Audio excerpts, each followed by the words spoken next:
রাজ্যের মন্ত্রী অগ্নিমিত্রা পাল সাংবাদিকদের মুখোমুখি হয়ে বললেন, কলেজ স্ট্রিটকে আমরা লন্ডনে অক্সফোর্ড স্ট্রিটের মতন করতে চাই। লন্ডনে অক্সফোর্ড স্ট্রিটে যেরকমভাবে শুধু বই পড়ার জায়গা, যানবাহন চলাচলে নিষেধাজ্ঞা আছে, ঠিক ওই কনসেপ্ট কলেজ স্ট্রিট এবং আসানসোলেই হবে। আগামী দিনে এই পরিকল্পনা নিয়ে কতদূর এগোচ্ছেন, কি বলছেন দেখুন। ট্রামটাও খুব সুন্দর করে ডিজাইন করে দেবো, আর সেখানে পুরোনো দিনের ডিজাইনের ল্যাম্পপোস্ট থাকবে, বেঞ্চ থাকবে, বিদেশের মতো করে সাজানো। যেভাবে লন্ডনে অক্সফোর্ড স্ট্রিট আছে, ওইভাবে কলেজ স্ট্রিটকে নো ভেহিকল জোন, একটা সার্কেল মতো করে, ওখানে কোনো গাড়ি ঘোড়া ঢুকবে না।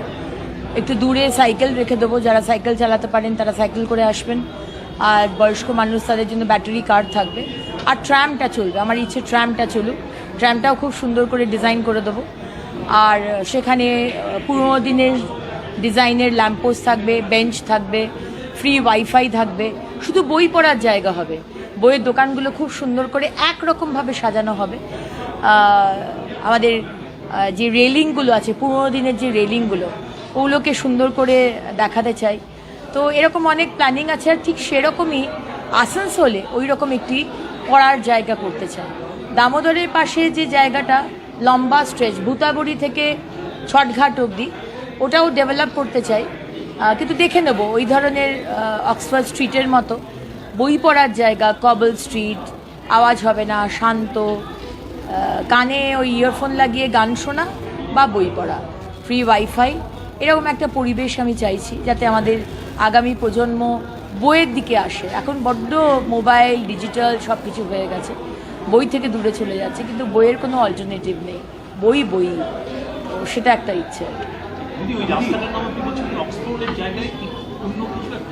অক্সফোর্ড স্ট্রিটের মতো, লন্ডনের অক্সফোর্ড স্ট্রিটের মতো কলেজ স্ট্রিটটা করতে চাই।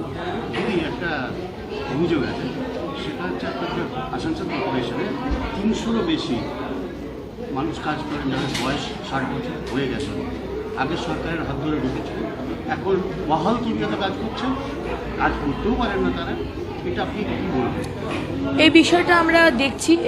আমরা বিট সিস্টেম বলে, একটা কাজের জন্য কজন লোক লাগবে সেটা করে দেওয়া। আগে সরকার একটা কাজের জন্য 400 লোক ঢুকিয়েছে, 500 লোক ঢুকিয়েছে, তাদের কোনো কাজ নেই, তারা আসেও না। তারা কোনো কোনো সময় আসে, অ্যাটেন্ডেন্স দিয়ে চলে যায়, বাড়িতে বসে মাইনে পেয়ে যায়। এগুলো তো চলতে পারে না, এগুলো তো আমাদের টাকা। আজকে প্রত্যেকটা টাকা প্রেশাস, টাকার খুব দরকার, কাজগুলো যাতে করাতে পারি ঠিক মতো। সুতরাং এই সিস্টেম চলবে না।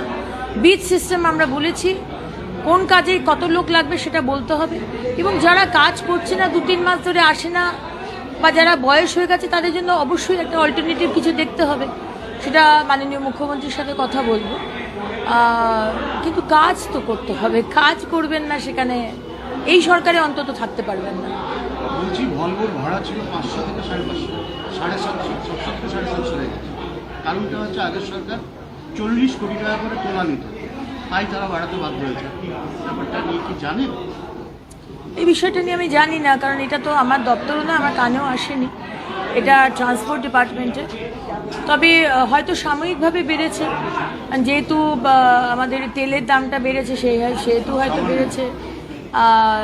কিন্তু আমরা চাইবো যে ভলভো বাসগুলো সবাই অ্যাভেল করুক, কারণ কি রাস্তাঘাট এত কম আর গাড়ি ঘোড়া এত বেড়ে গেছে, সেখানে পাবলিক ট্রান্সপোর্ট কিন্তু আমাদের ইউজ করতেই হবে।